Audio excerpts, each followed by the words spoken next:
My name is Boaz Avraham Katz. I'm the educator at Elon Jewish Life. And next to me, I have Hannah Fritz, who is one of our students. And we're very, very, very happy to have Rabbi Charlie with us today. We're going to introduce him a little bit. But he's going to speak to you about, well, he'll introduce what he's going to speak about. And then we're going to leave a lot of time for questions and for questions. We'll do it in a slightly different way. We're going to have a Mentimeter up, and you can basically write your questions in, and then we'll be able to answer clumps of questions. If people have the same questions about one thing, we could do that. So just to give you a little bit of background, I'm going to keep it super short. Charlie Citron Walker is the current congregational rabbi of Temple Emmanuel in Winston-Salem. Before he was that, he served Congregation Beth Israel, it says Beth Israel, in Colleyville, Texas. And from about 2006, he was their first full-time congregational rabbi. Just to give you a little bit more background, he's originally from Lansing, Michigan. He graduated the University of Michigan in 1998. He attended HUC, Hebrew Union College in Jerusalem and Cincinnati, where he received his ordination as a Reform rabbi. And he also received his Hebrew letters, MA in Hebrew letters in 2005. He's married to Adina and has 2 daughters. So good afternoon. I'm Hannah Fritz, and I'm a senior here at Elon, double majoring in International and Global Studies and Middle Grades Education. Today, I have the honor of introducing Rabbi Charlie Citron Walker, and in doing so, I feel compelled to tell you a bit of a story. I would like to preface that I, along with coming words from Rabbi Charlie, will and could be talking about sensitive topics such as violence towards communities that may be close to us. I hope that you will find this is done with tact, taking into consideration all that each of us has brought into this room with us today. Please do what you need to feel comfortable, safe, and a part of this space throughout our time together. Growing up in Texas, I was lucky to have family members all over the state. My cousins were members of Congregation Beth Israel in Colleyville, just 35 minutes from my home in Dallas. That same year, I remember my mom and my cousin Meredith talking much more over the phone. They were both serving as synagogue presidents at the time, and my mom was also collaborating with Rabbi Charlie, both working with the Religious Action Center of Texas.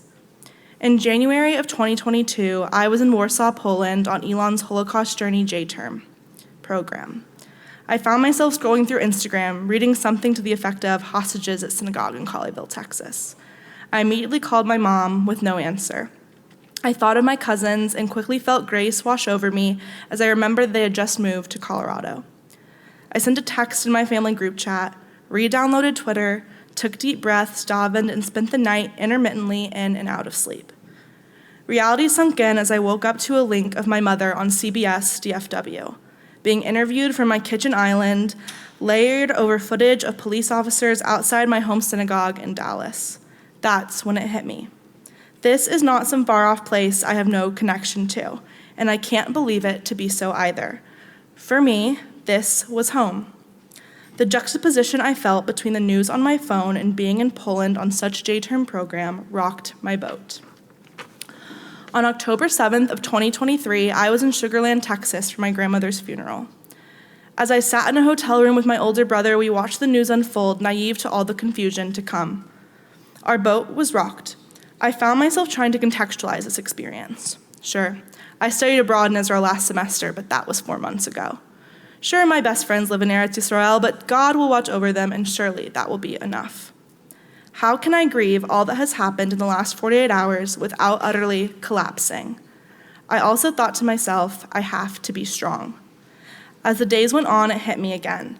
This is not some far-off place I have no connection to, and I cannot believe it to be so either. For me, Israel is home, and that's when I collapsed. Last Monday night, after being at Hillel for a few hours, I felt my boat beginning to rock again. I reached out to my mom, at a loss. What do I do? As a student teacher with limited time on campus, I grappled with the question of how to respond. It's a flux, I feel, between embracing my Jewish identity more and more and the fear of backlash or misunderstanding in the liberal spaces I typically align myself with. This is not Tulane, Michigan, Harvard, or Berkeley. This is not some far-off place we have no connection to, a college campus we see in the news, and we cannot believe it to be so either. Yes, we should count our blessings, but for us it is important to remember that this is home.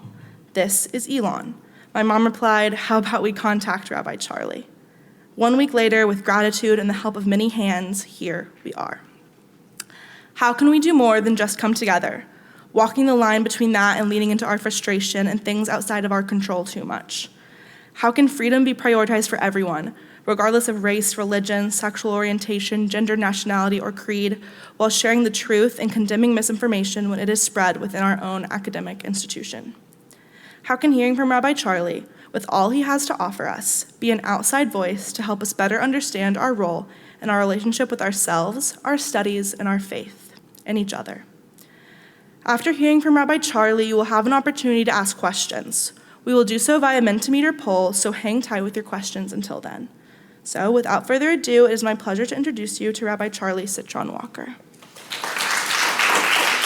Hi, y'all. So I'm Rabbi Charlie, and I got a little bit of introduction there. Thank you so much. Very, very nice, Boaz, Hannah. Greatly appreciate it. This is really for you, and so I'm hoping that this is helpful. And I want to provide and start off with a whole bunch of different contexts. Some of the information I'm going to share is familiar, some it might not be as familiar. And just one thing on the bio that I just wanted to add is that in addition to being a congregational rabbi, I also am a special advisor to the Anti-Defamation League as well. And so the goal is I just want to start off by talking about what I call euphemistically, quote unquote, the incident.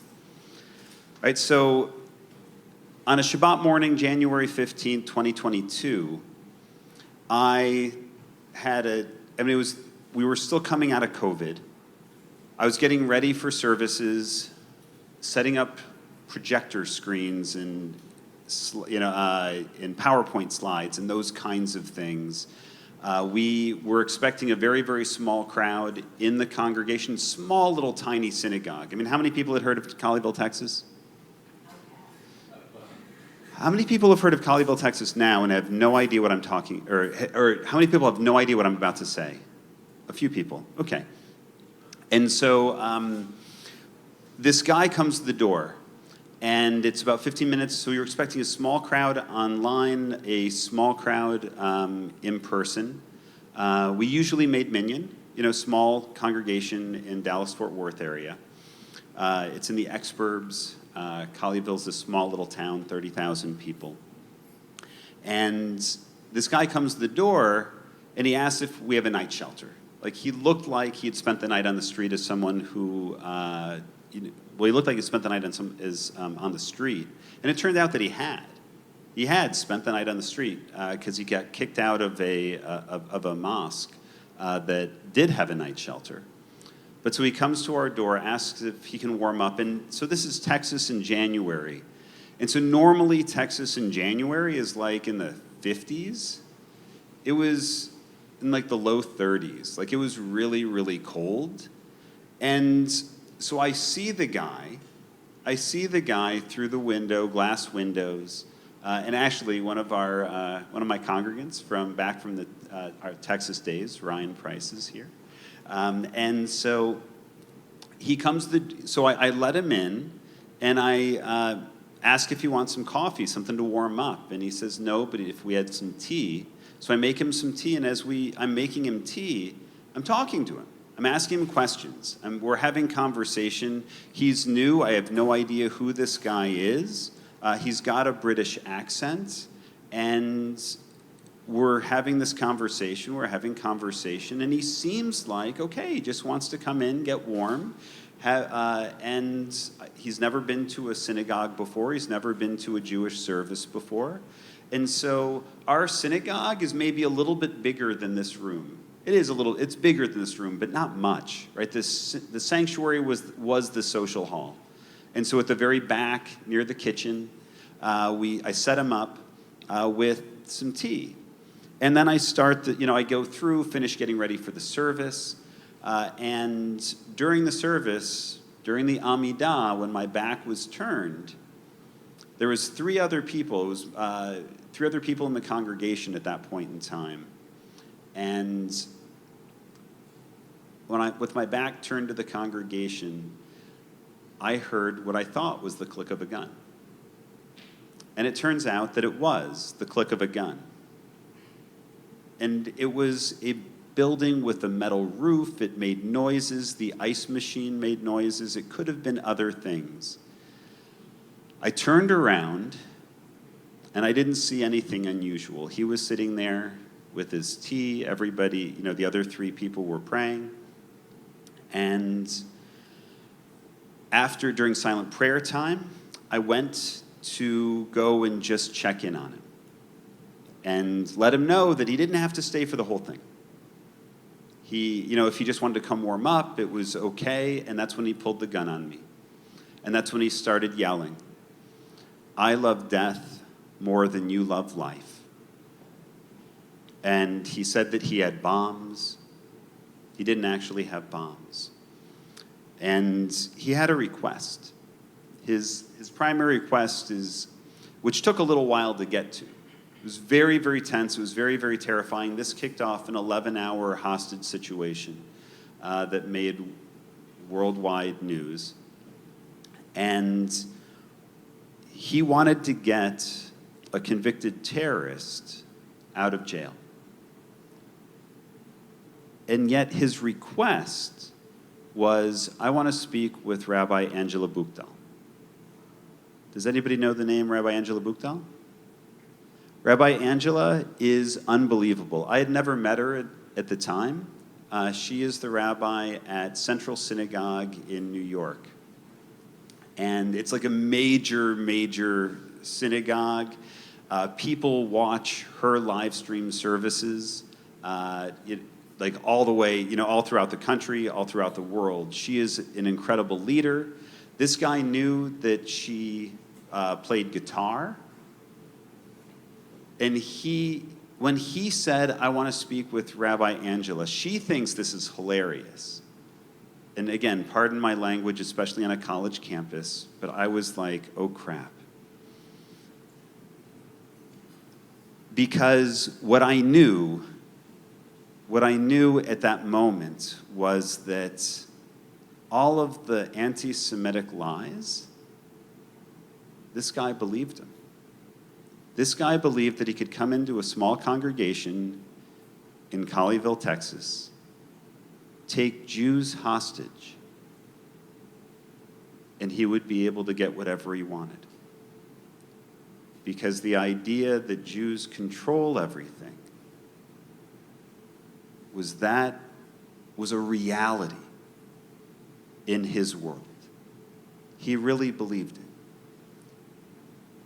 And so before we get to Jews control everything, that is actually relatively new. There's a lot of other forms of anti-Semitism, some which you have heard of, some which you may not have. Right? Jews as Christ killer. Have you heard that one before? Right? The idea that Jews killed Jesus. And that, in and of itself, has probably been more damaging over the course of our history than almost anything else. The idea that Jews killed Jesus. This feeds into the idea of the desecration of the host. How many people have heard of the idea that that Jews want nothing more than to kill Jesus all over again? And so, because of transubstantiation, because in the Catholic Church, it was voted, it was decided that during communion, that communion wafers are not just a wafer, it's actually the body of Jesus, that the wine is actually the blood of Jesus. That's familiar, right? The idea was, in some people's minds, that Jews wanted to kill Jesus, torture Jesus all over again, so we would kidnap communion wafers just so we could torture them. I mean, it's a really popular activity, right? Like, everybody does this, right? No, it's so absurd. It's so ridiculous. And yet, in Italy, medieval Italy, you have a fresco. Somebody spent a lot of money to paint the wall of a church where you have the Jews huddled inside. There's a communion wafer that is bleeding. A miracle, right? A communion wafer that is bleeding. The blood is, you can watch the blood come out of a hole in the wall where you have good Christians that are bearing witness to the miracle, with soldiers with swords drawn about to barge in and kill the Jews. That depiction, somebody, again, spent a lot of money because that was a religiously meaningful depiction. Absolutely absurd. And yet there it is. There's depictions of Jews with horns throughout medieval paintings, right? It's a mistranslation of the idea of carne or, beams of light. And you also have this association with Satan that goes, Jews, right? We are totally, fully evil, responsible for all of the evil in the world.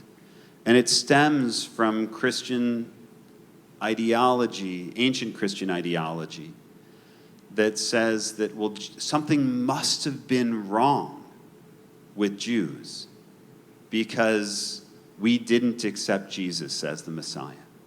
And Jesus came from us, right? And so it's this subversion of verses in Christian scriptures that, again, get taken to heart and believed. So you end up with Jews being responsible for all evil in the world. Thank you very much, right? You, again, sticking with religious ridiculousness, everybody has heard of blood libel at this point, right? The idea that, especially now, right, for Passover, God forbid a Christian child went missing because it was clearly our fault, because we drink the blood of Christian children in Passover wine or to make matzah.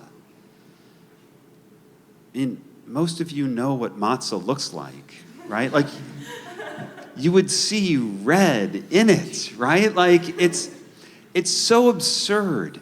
But you actually have rabbis during these time periods even though drinking red wine was traditional, telling their communities to drink white,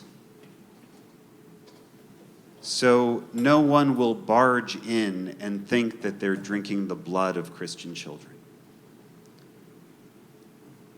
You have, right, of course, Jews being responsible for money, right? It's sociology and oppression. We were excluded from other, from other employment, right? We were very, very limited. And because of biblical verses say that you can't loan your brother or loan your clanspeople at interest. And so you needed someone to serve as that go-between. So Jews would loan not only to regular people, but also to the crown. And because of this, when the king when the debts got too big, you could find a way to pay it back, or you could find an excuse. And that was a very popular option. The York riots of 1290 in England led to the Jews getting kicked out of England for close to 400 years. 400 years. Right? We got back in around Cromwell. Right? And there's general prejudice. Right? Jews had different dress, different customs. There was fear based on ignorance. Right? Jews kept to themselves for the most part because we were excluded. Right? It wasn't until modernity, it wasn't until post-French Revolution where Jews could really be a part of. But you've got scapegoating.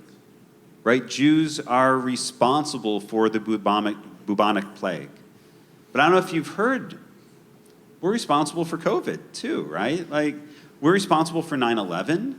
We're responsible for, people continue to scapegoat us, blame us on so many different levels. And of course, that leads us up to the protocols of the Elders of Zion. If you want, do a search on YouTube for Rav Shmuel protocols. It's a really hilarious, it's an early YouTube video. And he did a little bad cartoon, although the song is really catchy. It's a bit of an earworm about how the protocols of the Elders of Zion are true. They're not true. He was being funny because we have to laugh. Because it turns out that, so the protocols of the Elders of Zion, if you are not familiar with the actual origins, you have its initial origins in France, but what happens is you get these ideas from France that come into Russia, Tsarist Russia, at the end of the 1800s, and the Russian Secret Service is a way to do two things. One, get Jews out of an area, right, and kind of relocate the Jewish population. That's number one. And the other big piece that was important to them was this idea of undermining the idea of democracy. And I'll explain. So they created the minutes of a Jewish cabal, this Jewish cabal that's pulling the strings of the world, right? Jews who control the banks, Jews who control the government, Jews who control the media, the newspapers at the time, right? And they publicized this. People like Henry Ford, you could go into a Ford to go buy a Ford vehicle, and you had the protocols of the Elders of Zion were one of the things that you could read in addition to Life magazine and who knows what else. Right? And so these ideas get circulated, Jews control everything, it comes out of this lie. And so how is that undermining to democracy? Again, Tsarist Russia. It's undermining to democracy because if it's so diffuse that someone is behind the scenes, pulling the strings, being the puppet master, then you start to lose faith in democracy as a whole. And a little over 100 years later, how much faith do you have in democracies around the world these days? These are the kinds of lies that continue to get told. And here's the challenge. If this would be laughable if for each and everything that I've mentioned, entire communities hadn't been destroyed because of it. It would be laughable. And then you have these new modern riffs on it, right? Variations of absurdity. Right, like replacement theory, like Charlottesville. Jews will not replace us. What does that mean? It means that the Jews are controlling the influx of people of color so that we can dilute the good white Christian majority. Jews will not replace us. That was what was chanted in Charlottesville, and that's the reason why. That's the idea, that's the understanding. It's called replacement theory. And the challenge is that the gunman who showed up that day, he believed all of it. He believed all, he flew from England, he crossed from New York all the way down to Texas. He purchased a gun illegally, although the one thing that he was not worried about was finding a gun in Texas. He came to our synagogue because he believed all that. And I'm happy to answer questions about the incident. We were able to escape after 11 hours. Larry had been released earlier, who's an older gentleman, and there's lots to share about all of it. I told Jeff and Shane to run and threw a chair at the gunman who had a cup filled with liquid and didn't have his finger on the trigger for the first time all day long. It happened to be a moment where we really thought that we were going to die at the end of the night because he wasn't getting what he wanted. We were able to escape without a shot being fired, and about 30 seconds later, the FBI came in. They were literally planning to come in as we were on our way out the door. The gunman was killed in the process. And so that's the incident. But what I also wanted to do is give you at least a little bit of context for how does this look today? How does this look with regard to Israel and what's happening? And so again, I want to make sure that you have a lot of time, but I want you to just understand a little bit more, and I apologize. Hamas. Who is Hamas? And what is their charter? Their charter from 1988. The Jews were behind the French Revolution, the Communist Revolution, and most revolutions.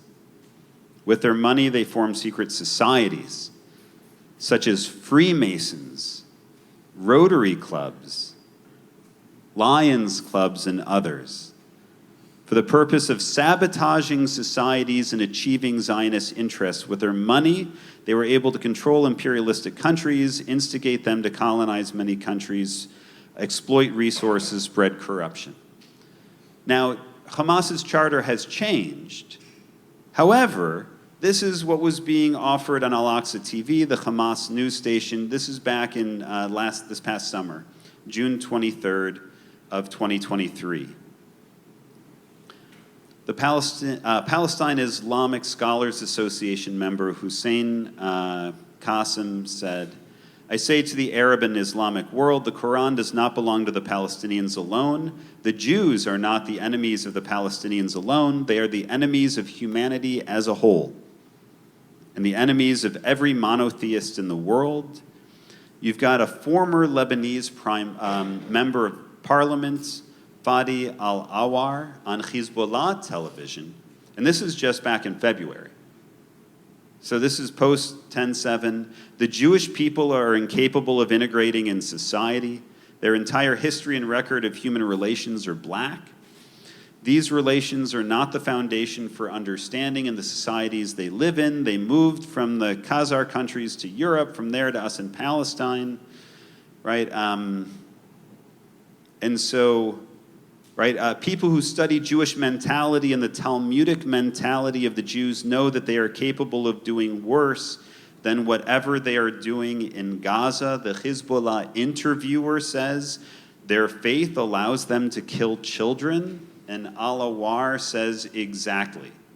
This is what is happening in Gaza. This is what they were doing to the Europeans before they were banished our way. This is what's out there. And now, in general, this is the kind of rhetoric that's out there in the extreme. Absolutely in the extreme. Right? I've got great relationships with the Muslim community. Right? After the incident, they were terrified of the kind of Islamophobia that we have actually seen more recently. And we did quite a bit just to make sure that the world, literally the world, knew that this one guy who took us hostage was an extremist who had been radicalized, and that our relationships with the Muslim community were solid. I mean, Adina, who I'm married to, Boaz did not include the fact that I'm very much in love with her still, after more than 20 years.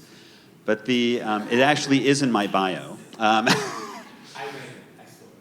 You saw it. But so she literally was the most popular person in the Muslim community in Colleyville. And that's not hyperbole. Like, a lot of Muslims agree with me that she was the most popular person in the Muslim community. So it's not about Islam. It's about this extremism, right? Which, when it comes to 10/7, October 7th, it's not just the devastation, right? It's the glee and the bragging, the terrorist calling his mom, and her being excited about how many Jews he had killed, right? It's the sexual violence and the mutilation and so much that was just so horrible. And it's the denial of atrocities. It's the denial of atrocities, similar in the same way that we see the denial of the Holocaust, right? And we see this, and we have to understand that Israel and Palestine, that this is a complicated situation, right? You have two irreconcilable versions of history, and both are largely true, right? If you want to read one volume on this, it's Side by Side. There's a book called Side by Side, written by Israeli and Palestinian educators, where on one side of the page is the Israeli narrative, and on the other side of the page is the Palestinian narrative. And it's a good volume. It's eye-opening. And they did it this way because they couldn't agree. And I can give you examples on that if you would like. But unfortunately, not only do you have two irreconcilable versions of history, but far too often both sides are far too willing to dismiss the pain and the experience of the other. You've got Hamas and Hezbollah, as not surprisingly, they would only be satisfied with the destruction of Israel. There's no possibility of peace with them, I don't believe. I would love that to be true, but everything that they have said, written, the way that they talk about it, that's the only way that I see it.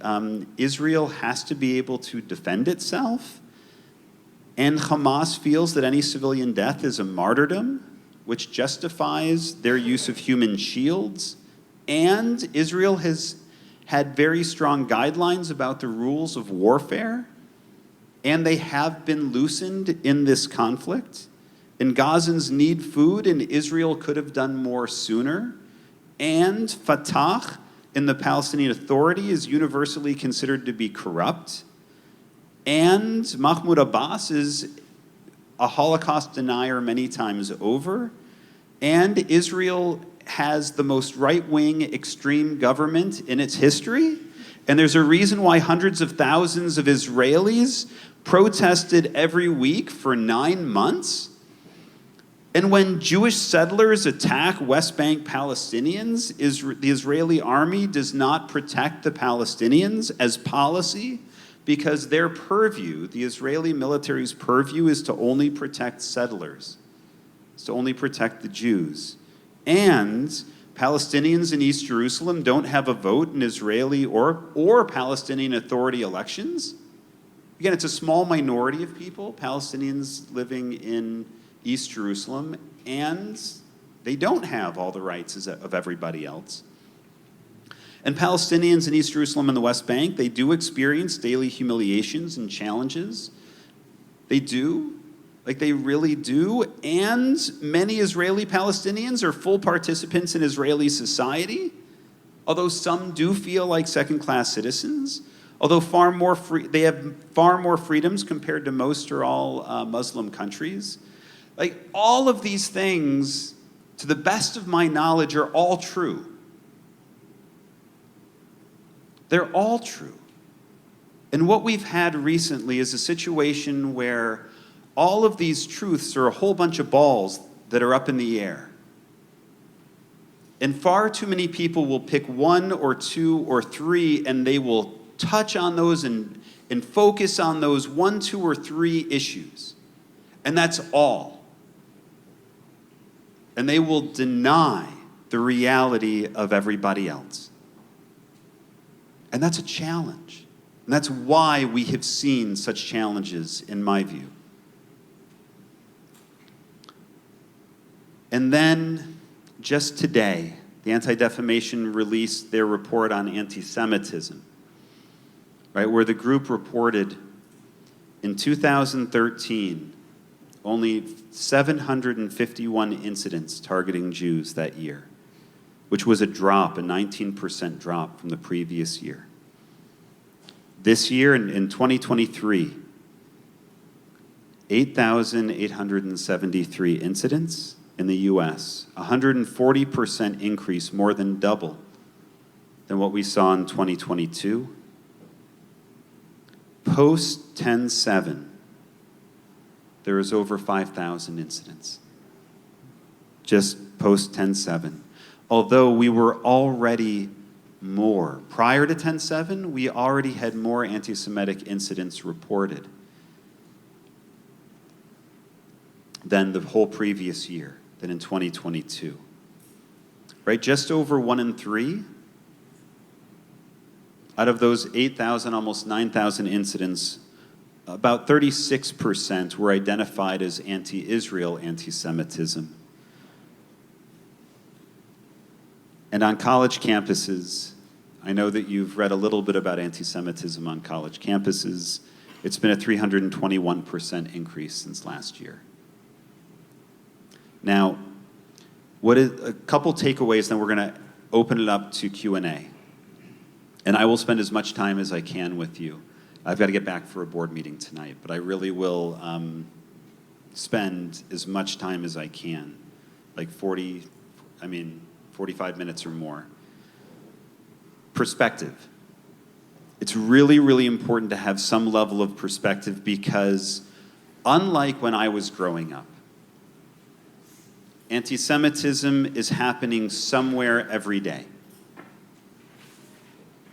It's happening somewhere every day, and it's not happening everywhere all the time. Although if you read the news, if you really are dialed in on this, then it can feel like it's happening everywhere all the time. Do you need to have the screen so people can ask questions? She'll do it in a second. You're sure? Okay. You're not going to want to stand in the middle of the... Well, I know I'm not going to. I can do this. Right? Does that work? Does that work? Okay. And so perspective matters, right? It's not happening everywhere all the time. I've led thousands of services as a rabbi, like thousands of services as a rabbi, and I've only been taken hostage once. And I would be willing to bet that most of your rabbis have never been taken hostage. It's not something that happens everywhere all the time. Ambassador Deborah Lipstadt, who is an incredible, incredible advocate for the Jewish people and for the American people worldwide as she is combating worldwide anti-Semitism. Ambassador Lipstadt, who is an expert in Holocaust and who I had an opportunity to learn from she was at Emory University prior to becoming an ambassador-level position in the Biden government. But she continues to say this is not Nazi Germany. Like what we are experiencing is not Nazi Germany. Because among other things, instead, like in Nazi Germany, you would go to the authorities and you would get laughed at or abused. Our government, the official policy of the US government, there's a national strategy to combat anti-Semitism. Right? 100 points at all levels of government. And they have been doing work on this. Like, they really have been taking this seriously, and there's currently a bill that just got introduced by one of our local neighbors, Representative Kathy Manning, who is also an incredible, she's been fantastic, absolutely fantastic. And it's a bill in the House that would actually have a central position to coordinate all of this based on the recommendations. And that has bipartisan support, and we're hoping that that will get passed in the near future. And so, how do we respond when we see situations on campus, when we see situations, news all over the place, right? What we need to do is we need to be prepared. How many of you experienced lockdown drills at schools and here on campus? Why? Did you come into school every day expecting there to be like the worst possible situation? I hope not. I hope not. How many of you have taken first aid CPR? How many of you took that CPR class thinking, like you're looking around campus and I wonder who's going to have the heart attack today. I wonder who I'm going to be able to save today. That's not how it operates, right? That's not the point of taking CPR. I've been a big advocate for taking security training, active shooter training, those kinds of things. That saved my life, right? The half a dozen active shooter trainings that I had done was the reason I had the courage to throw a chair at a gunman. I would not have been able to do it otherwise. And in the same way that we need to be prepared, we need to make sure, right? AE Pie House, right? Do y'all have emergency procedures? I mean, do you ever do a fire drill? I mean, I'm not talking about, right? Like, I'm talking about every emergency is not someone coming in with a gun, right? Like fire drills, right? Do you have an emergency procedure? Does the school, do the administrators, I know that y'all have some kind of procedure, I hope so, right? If there's graffiti on campus, anti-Jewish, anti-Semitic, or anti-anybody, how do you handle that situation?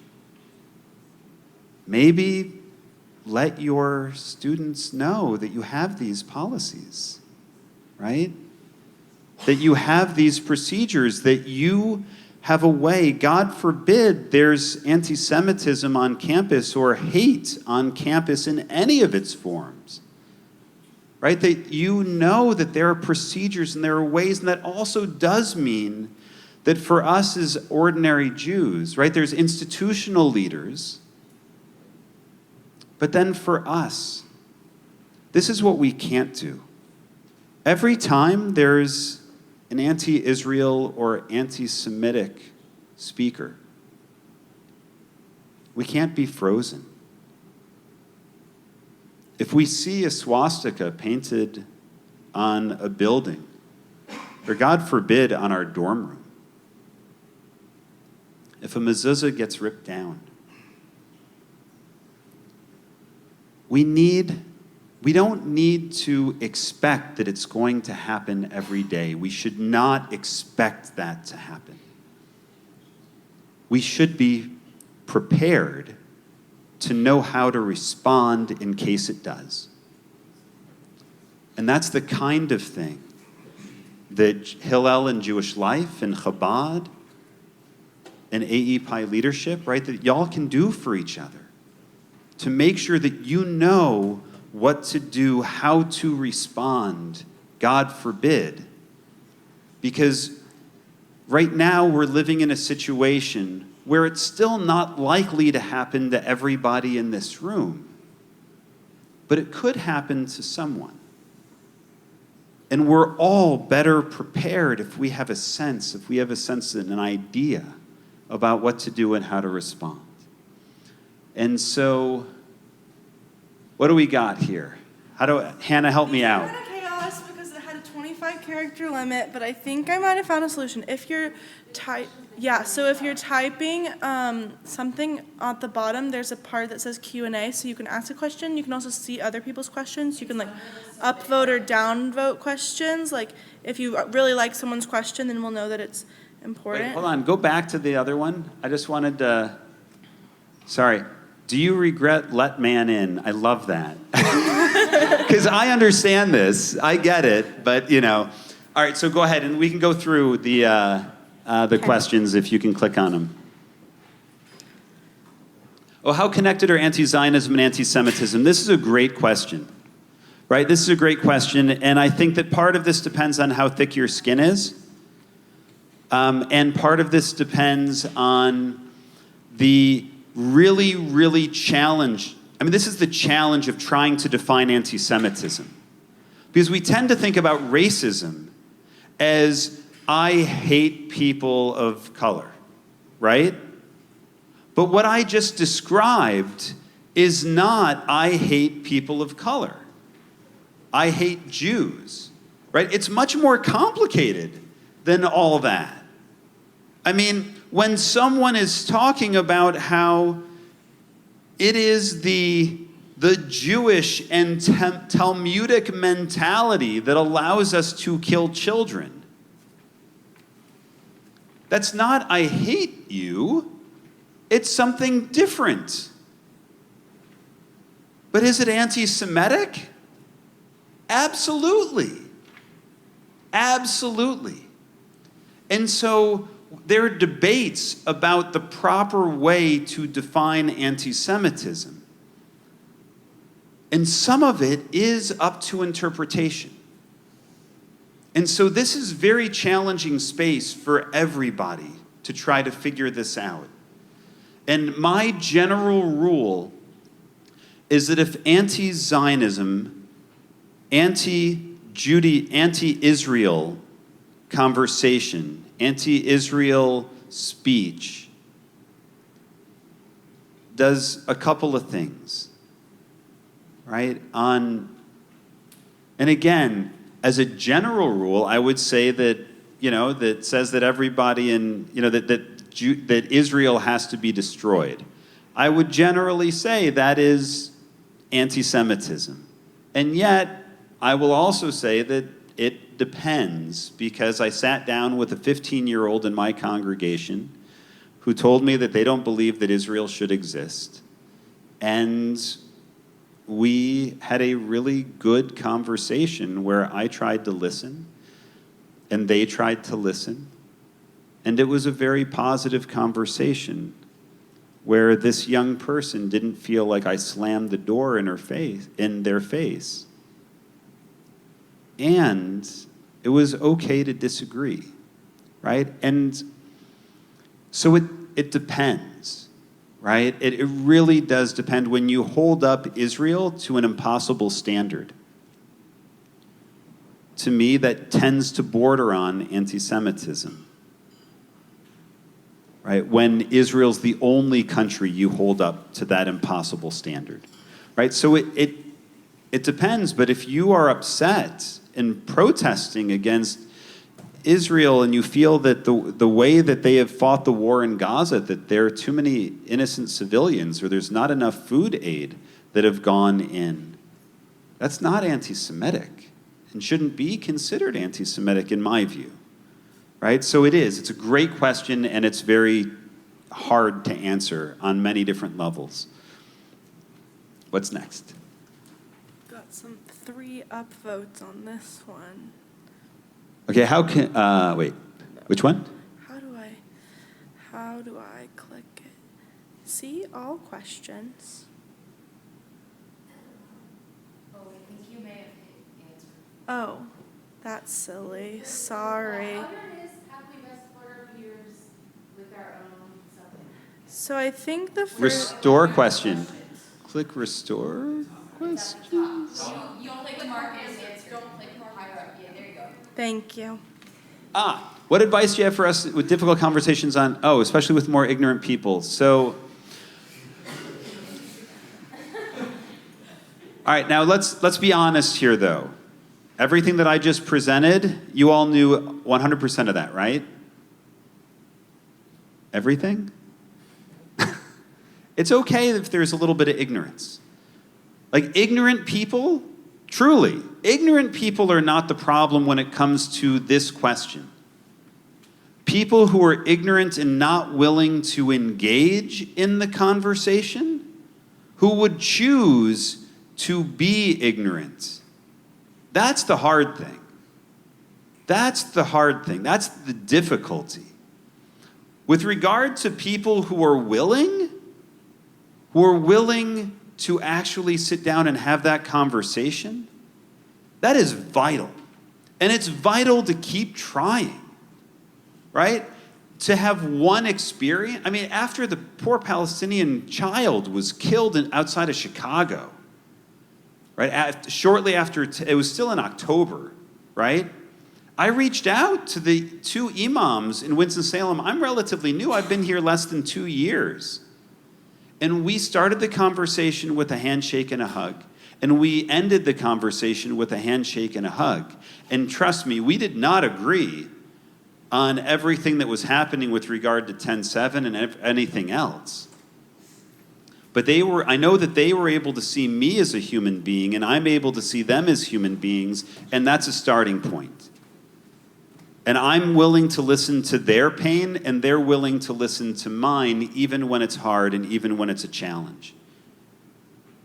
And that is the kind of thing, and again, for the administrators who are here, these are the kinds of things that you can provide opportunities, laying ground rules, right? Like the trigger warning that Hannah offered, right, was a wonderful way to begin this conversation, which is triggering on lots of different levels, right? And so to ask, and if you're not getting the support, do a little bit more than ask, right?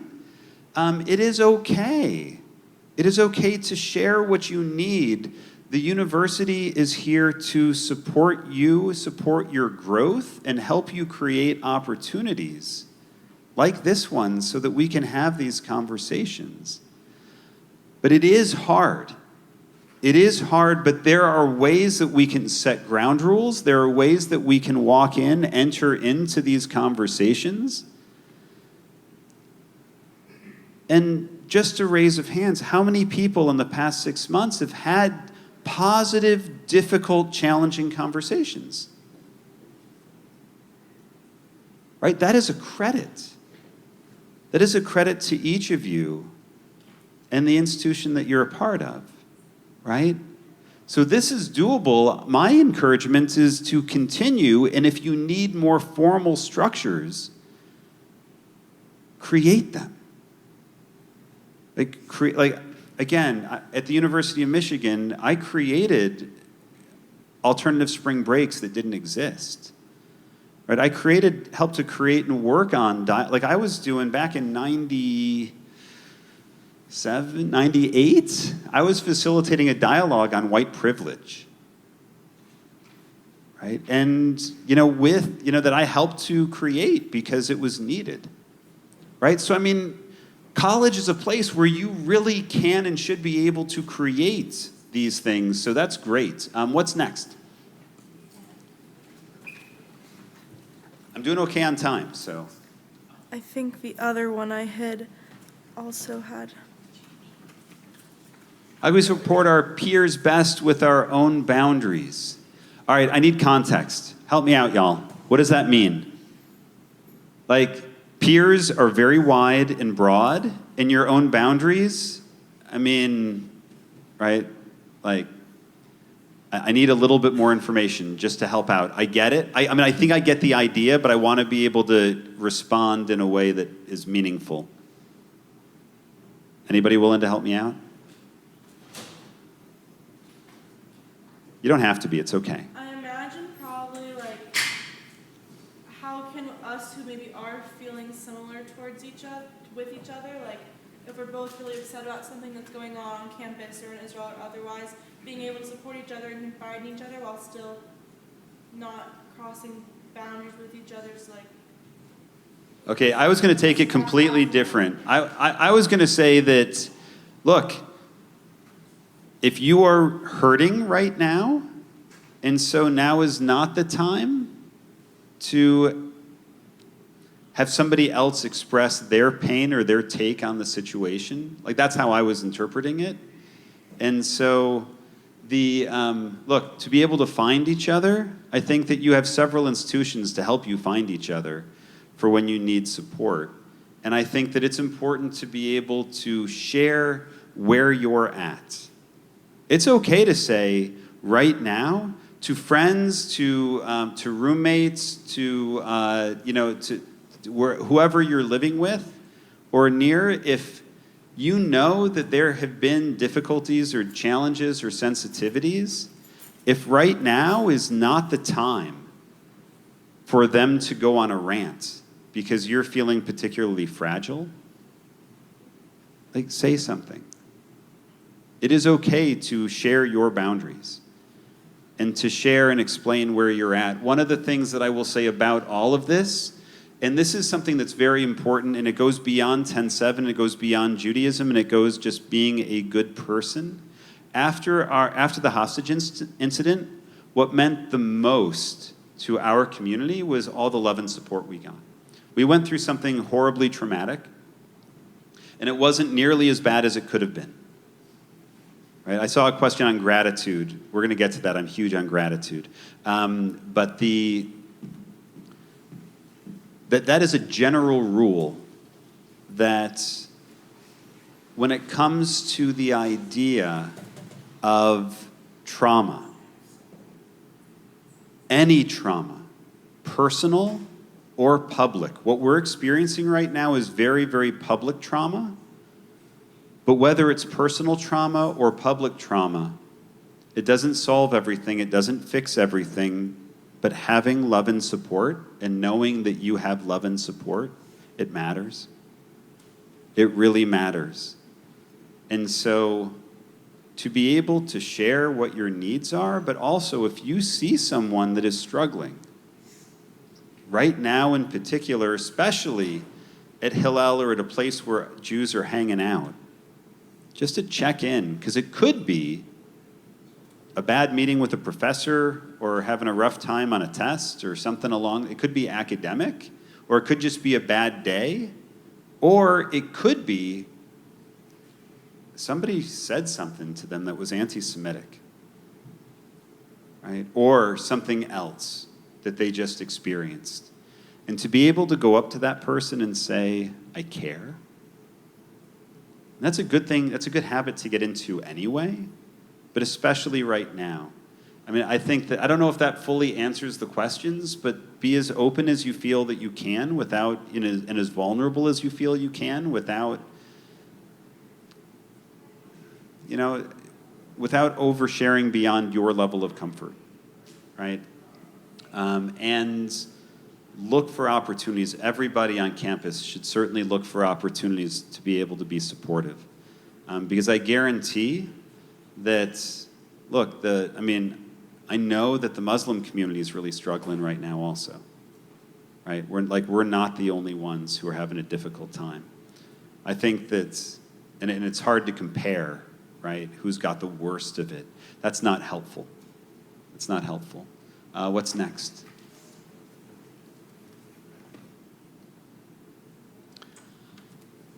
Address anti-Semitic tropes that other students believe or use when we interact with them. Someone casually mentions that Jews control the media. On that front, I really try to lean into curiosity. And I find that tends to be more helpful than just yelling at somebody. Although, look, there may be times, but usually lean into curiosity. And there's all different ways of doing it. right? But I just find being straightforward and direct. And so wait a second. Do you actually believe that Jews control the media? Like, everything? We control everything, all the media. And to try to find out, right, and do so, it's really easy to be snarky about that, right? To do to the best of our ability to ask with genuine curiosity. Because what we want to do is we want to open up a conversation, but one of the things that we know is that if we close the door on conversation and we just tell someone the way it is, we know that's not effective. There's no education, there's no learning, and that's not going to help them or the situation. Especially if it's an acquaintance, especially if it's a friend, but even if it's somebody who you don't know. Just stop, right? Do you really believe that? Where does that come from? For real, help me understand. And to try, that's one of, if somebody is willing to engage, that's the kind of thing that will help. And if nothing else, maybe they'll engage later, right? Don't assume that if they don't want to engage right then and there, that's it. If that's a friend of yours, make sure to reach out to them, like within the next day or two if you don't hear or see them, just to check in. Because ending the conversation and ending the relationship, again, that doesn't lead to any level of communication. I take hope there's this guy, I keep on forgetting his name. He has hundreds, literally hundreds of KKK hoods. African American man who, Derek Davis, he spoke here? Dude is amazing. I've never heard him speak. Daryl Davis, not Derek. Thank you. And look him up if you haven't heard of this guy. He is unbelievable. But he didn't yell at people to get them to give, for people to give his hoods, right? It was by talking with him and be like, what are you talking about? Right? That's the other way of doing it. What are you talking about? Jews don't control, I don't control the media. What do you mean? Right? And by the way, feel free to use the hostage, the hostage situation is a really great teaching tool. It's kind of horrible to say, right? But it really does show the absurdity of what anti-Semitic lies can do and just how damaging it was. I had somebody who is a friend who was like, well, that Jews maybe not control the media, but there's a whole bunch of Jews in the media. I'm like, absolutely. You're right. There's a lot of gay people in the media too, right? There's a lot of people who are Catholic in the media. There's a lot of people who are atheist in the media, right? There's a lot of people in the media. That doesn't mean that we control everything, right? So there's ways that we can have that conversation. What's next? I've been looking.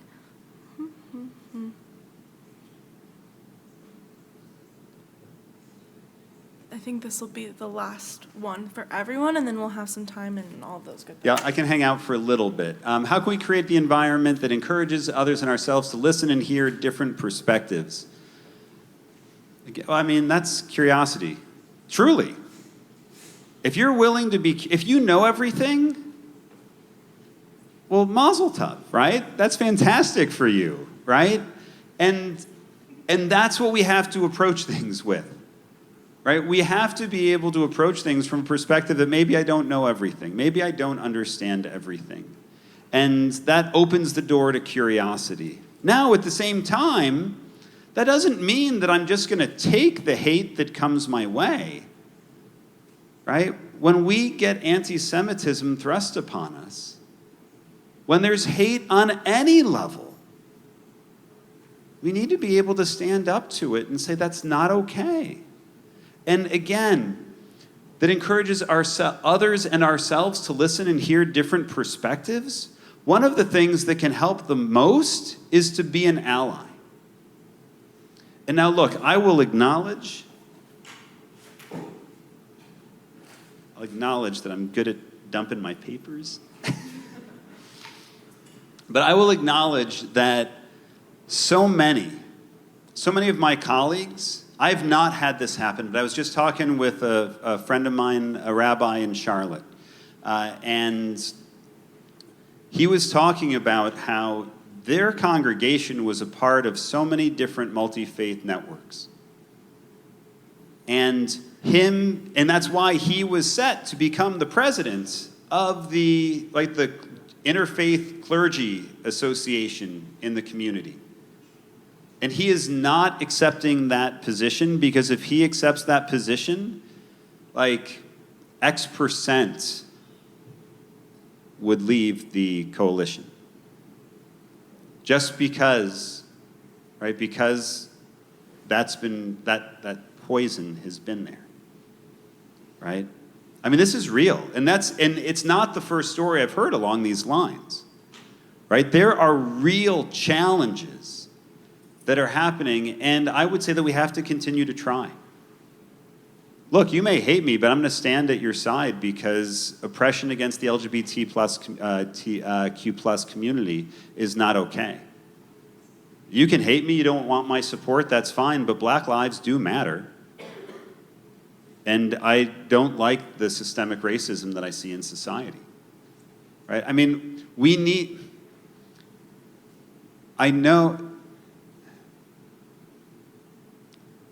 I'm a big fan of living our values.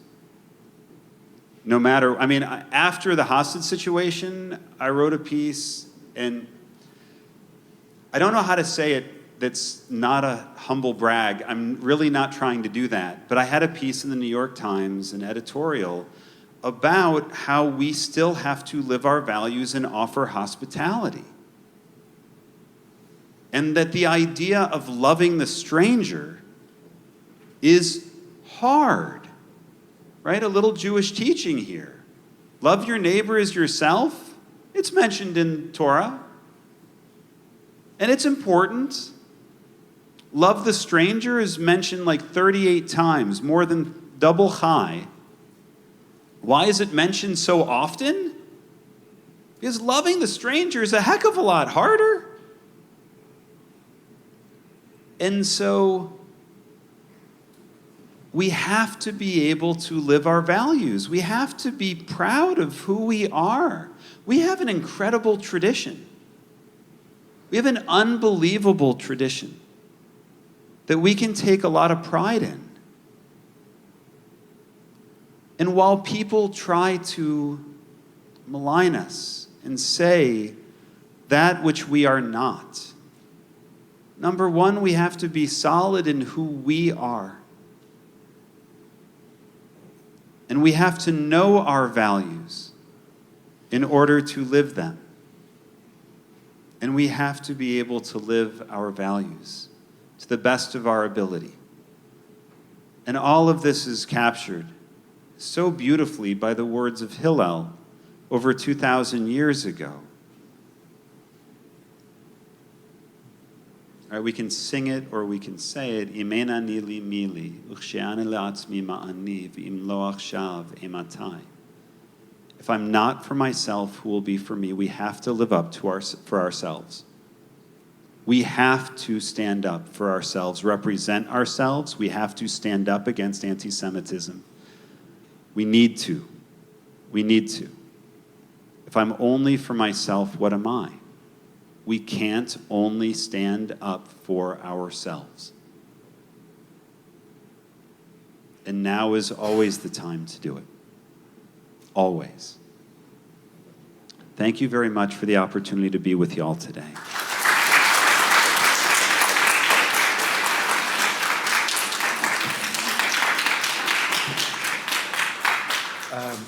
Thank you, Rabbi Charlie, for being here with us today.